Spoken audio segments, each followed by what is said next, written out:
Assalomu alaykum. Bir qancha mavzular haqida suhbatlashmoqchi edim. Bu birinchisi, biz nima uchun bu ijtimoiy tarmoqlarga video chiqaramiz? YouTube'ga, Telegramga, Instagramga, Facebook'ga chiqaramiz. Maqsadimiz ma'lumot ulashish. Ya'ni psixiatriya, bolalar va kattalar psixiatriyasi va kattalar nevrologiyasiga oid ma'lumotlarga bir shifokor qarashi, bir shifokorning fikri, bir shifokorning tajribasida, kichik tajribasida bo'layotgan holatlar haqida ma'lumot berish.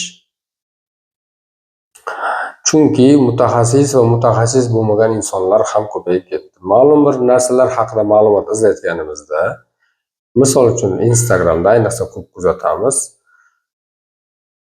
Mutaxassis bo'lmagan insonlarni ham guvoh bo'lamiz, ochiqchasiga aytganda.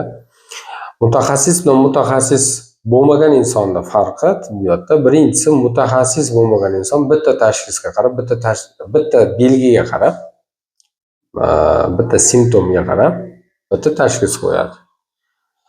Uni davolashni iddao qilish mumkin, unga hattoki garantiya berish ham mumkin. Lekin tibbiyotda bitta simptomga qarab tashxis qo'yilmaydi. To'g'ri, tibbiyotda ham bitta simptomga qarab turib yordam berish bo'linadi. Bu asosan ekstrem, ya'ni shoshilinch holatlarda tez tibbiy yordam yoki shoshilinch vaziyatlarda isitma ko'tarsa tushiriladi, davleniya oshsa pastga tushiriladi, tushib ketgan davleniya ko'tariladi, keyin uni ildizi izlanadi.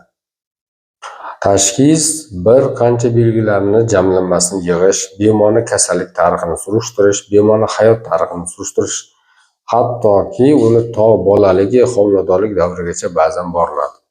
Ba'zan o'ta murakkab holatlarda, bir qancha shikoyatlar bir-biriga o'xshash bo'lgan holatlarda konsulium qilish yoki professor konsultatsiyasi ham ko'riladi. Boshlang'ich tashxis tezda shifokor bilan bemor bilan shifokorning birinchi muloqotida qo'yilsa, lekin yakuniy tashxis statsionar sharoitda asosan 10 kunda qo'yiladi. Bunga qo'shimcha laboratoriya instrumental tekshiruv ma'lumotlari ham qo'shiladi. Mutaxassis bo'lmagan insonda suhbat chog'ida yoki ko'rikda ko'rasizki, o'zimiz ham guvoh bo'lamiz. Shikoyatini eshitadi-yu, bo'ldi, tashxis qo'yadi, dori tavsiya qilishni boshlaydi yoki muolaja o'tishni boshlaydi. Biz buni kuchli professorlarni ham ko'rmaganmiz-da. Albatta, bemor haqida ma'lumotni to'liq yig'ib olib turib, bemor bilan bevosita suhbatdan keyin qo'yishadi.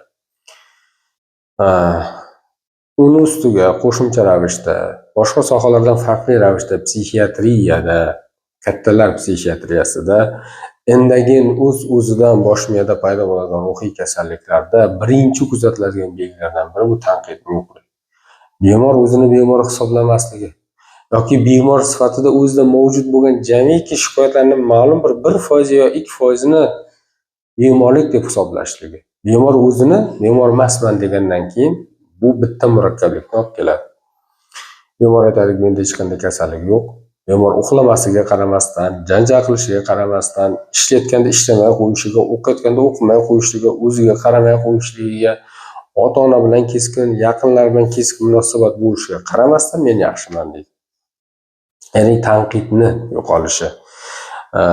Yana bir qiyin tomonlardan biri bu kattalar psixiatriyasida va yoshlar psixiatriyasida bu laboratoriya instrumental apparatlarni ko'p ma'lumot bera olmasligi, ruhiy jarayonlarning ko'p qismi hali apparatlarda ko'rinmasligi, aniqlanmasligi.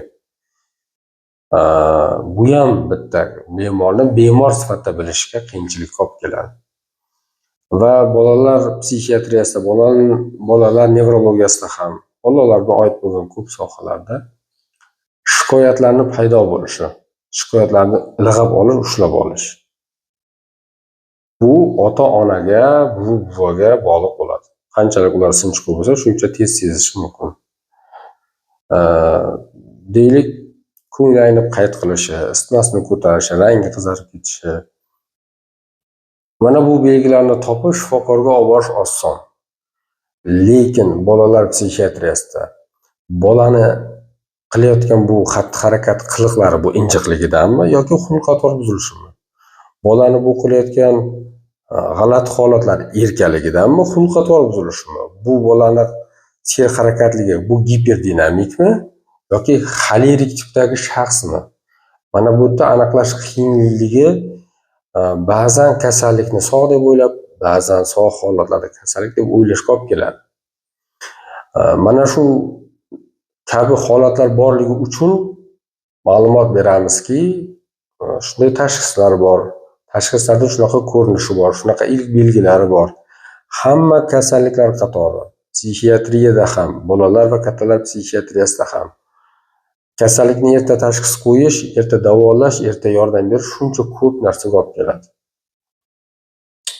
Shuning uchun biz berayotgan narsalarimiz asosan ma'lumot. Xo'p, yana bir tomonlardan biri davo masalasi bo'yicha. Buni ham ota-onalar to'g'ri tushunishi kerakki, biz ko'p buni gaplashib o'tamiz. Davolash degan paytda, tuzalish deganda qaysi tomondan qarashga ham qarash kerak. Misol uchun deylik, tashxis bir umrlik tashxis. O'chmaydi, qolib ketadi. O'sha tashxisni olib tashlayman desa iloji yo'q. Lekin o'sha tashxisi bor holatda uni shu holatidan maksimal ijobiy foydalanishni imkoniyati bormi desa bor.